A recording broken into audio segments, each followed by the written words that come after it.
అంటే డాక్టర్ నరసింహారావు గారు క్లుప్తంగా ఇప్పుడున్న పరిస్థితుల్లో ముఖ్యమంత్రి వెళ్తున్న పంథాలో రాజకీయంగా ప్రతిపక్షాలకు అధికార పార్టీని ఎదుర్కోవడం ఇబ్బందిగా మారిందా? ఖచ్చితంగా ఇబ్బందిగా మారింది, చాలా ఇబ్బందిగా ఉంది. ఆయన ఎందుకంటే ఏమాత్రం భిన్నంగా లేడు. ఈ ప్రతిపక్ష పార్టీలు అధికారంలో చెలాయించిన అధికారంలో చాలా కాలం ఉన్నాయి, కాంగ్రెస్ పార్టీ కానీ తెలుగుదేశం పార్టీ కానీ. వీటికన్నా ఈ రంగంలో భిన్నంగా ఉన్నాను నేను, ఇక్కడ ఈ పనులు చేశాను, వీటికన్నా చాలా కొత్తగా చేస్తున్నాను నేను. ఇప్పుడు కాంగ్రెస్ పార్టీ ఏ విషయానికి ఆ విషయం చెప్పుకోవాలి. ఈపీసీ పద్ధతి ప్రవేశపెట్టింది కాంట్రాక్ట్లో వాళ్ళు చెప్పిన పనుల్లో అసలు 1%, 10% కూడా జరగల. కొన్ని జరిగినాయి, ఎంతో కాలం చేయటం వల్ల జరిగినాయి.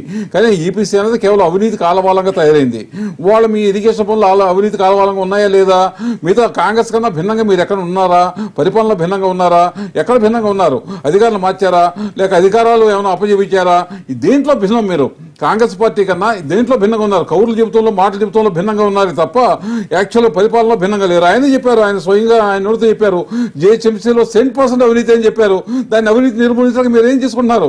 వాళ్ళు ఏం తీసుకోవాలా? వాళ్ళు ఎటువంటి చర్యలు తీసుకోవాలా? దాన్ని సిస్టమటైజ్ చేశారు. మీరు కూడా అటాక్ చేస్తున్నారు. వాళ్ళు యాక్చువల్గా అవినీతి నిర్మూలించడానికి మీరు ఎటువంటి కఠినమైన చర్యలు తీసుకున్నారు, రెగ్యులరైజ్ చేస్తున్నారు. అంతే తప్ప అవినీతి ఇక్కడ ఉంటాకి వెళ్ళలేదు. నా ప్రభుత్వంలో ఎవడైనా అవినీతి పాల్పడ్డా అంటే వాడిని వెంటనే కటకటాలు వెనక పంపిస్తామని పట్టుదల ఇది. అలాగే ఎమ్మెల్యేలు కానీ మిగతా వాళ్ళు కానీ దాదాపు వీళ్ళు మొత్తం అధికారులను వీళ్ళు గుప్పిట్లు పెట్టుకున్నారు, కలెక్టర్లు వెనకాల పడేసి. వాళ్ళు కూడా ఇదే పరిస్థితి. అలా కాకుండా మేము కాంగ్రెస్ పార్టీకి తెలుగుదేశం పార్టీకి పూర్తి భిన్నంగా ఉన్నాం. ఈ రంగాల్లో భిన్నంగా ఉన్నాం. ఈ రంగాల్లో మేము విలక్షణంగా చేస్తున్నాం, విశిష్టంగా చేస్తున్నాం. లేనప్పుడే వీళ్ళకి పోరాడడానికి ఎక్కువ అవకాశం ఉంటుంది. విలక్షణ లేనప్పుడు ఏం పోరాడతారు? వీళ్ళు చెప్పినట్టు వీళ్ళకి ఒక నేచురల్ ఎక్స్టెన్షన్ లాగా ఉంది ఆ పార్టీ. నేచురల్ ఎక్స్టెన్షన్ లాగా మీరు ఒక విషయంలో మంత్రదండం అది కాదు, మేము ఇట్లా ఓం పఠనంగా మేము చేయలేమనే మాటలు చాలా చాలా మాట్లాడారు. మేము చేస్తామనే మాటలు ఒదిక్కు మాట్లాడుకుంటూ మా దగ్గర మంత్రదండం లేదు, మేము ఇట్లా ఓం పఠనంగానే మేము చేసే పరిస్థితులు లేవు అని రైతుల ఆత్మహత్యలు చేసుకుంటే మాట్లాడిన విషయాలు చాలా చూసాం. నేనేమంటున్నా, అవినీతి అనేది కాంగ్రెస్ పార్టీలో ప్రజాస్వామ్యంలో పూట మేము ఇట్లా మా దానిలో అవినీతి చేస్తే మేమే జైల్లో పెట్టిన ఘనత మాది. ఆ పరిస్థితి ప్రతిపక్షాలకు అప్పుడు లేకుండే, ఇప్పుడున్న రూలింగ్ గవర్నమెంట్ కూడా లేదు. ఎందుకంటే ఇక్కడ అవినీతి తీవ్రత పెరిగిపోయింది. అవినీతిని రెగ్యులైజ్ చేసింది కాంగ్రెస్ పార్టీ లేదండి. ఇప్పుడు అడ్మినిస్ట్రేటివ్ ఇష్యూ లోపల అవినీతి జరుగుతుందంటే ఒక కాంగ్రెస్ పార్టీ అడ్మినిస్ట్రేషన్ ఎగ్జిక్యూటివ్ వాళ్ళదే కాదు బాధ్యత. అడ్మినిస్ట్రేటివ్ వాళ్ళు చేసే వాళ్ళలో మనం ఒక స్కీమ్ పెట్టినాము, దాన్ని ఇంప్లిమెంట్ ఆరోగ్య స్కీమ్. ఎగ్జాంపుల్ ఆరోగ్యశ్రీ పథకం పెట్టినప్పుడు స్టార్టింగ్ పుట్టగానే ఉరకరు కదా, కొంత అవినీతి అవి జరిగినాయి అన్నారు. దాన్ని రెక్టిఫై చేసి మళ్ళీ ఒక మంచి ప్రాసెస్ లో తీసుకుపోయినాం.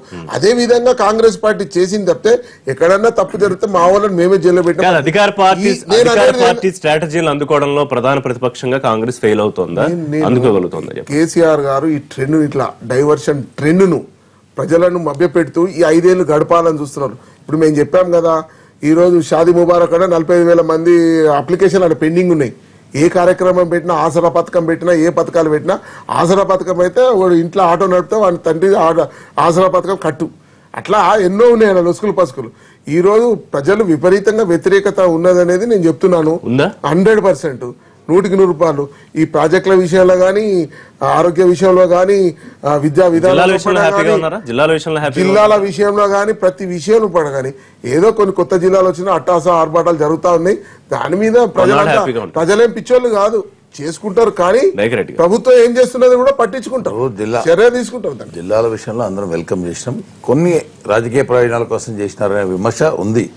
సరే, ఇప్పుడు అయిపోయింది ఆ చాప్టర్. ఇప్పుడు జిల్లాలో వసతులు, అధికారుల వికేంద్రీకరణ, ప్రజలకు సౌలభ్యంగా నిజంగానే అవినీతి రహితంగా చేసే ప్రయత్నం ప్రభుత్వం చేస్తే ఖచ్చితంగా ప్రతిపక్షాలుగా దాని మీద డిమాండ్ చేయాలి.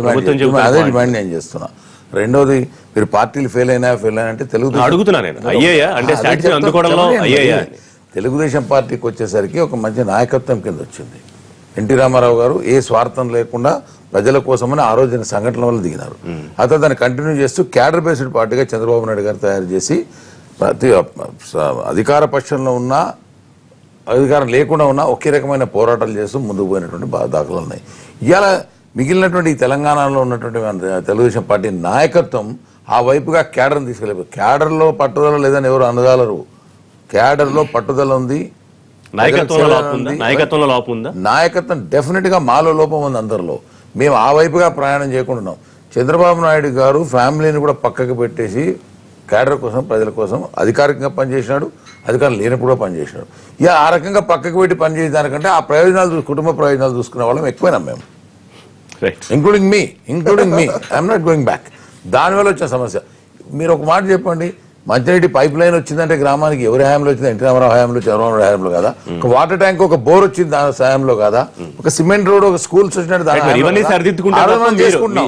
తెలంగాణ ప్రభుత్వం కూడా వికేంద్రీకరణలో భాగంగా జిల్లాలు కరెక్ట్ గా చేస్తూ ముందుకు పోతే సంతోషం. కాదని ఎవరో మనం ప్రతిపక్షం లేదు అనొద్దు. తెలుగుదేశం క్యాడర్ ఎంత బలంగా ఉందో మీకు చూపించే రోజు డెఫినెట్ గా వస్తుంది, తొందర లేదు. మీరు చెప్పినవి కనుక చేసి చూపించకపోతే జిల్లాల విషయంలో కానీ మిగతా విషయాల్లో కానీ ప్రతిపక్షాలు ఎవాల్వ్ చేస్తున్న విమర్శ ప్రజల నుంచి ఎదుర్కోవాల్సి వస్తుంది కదా.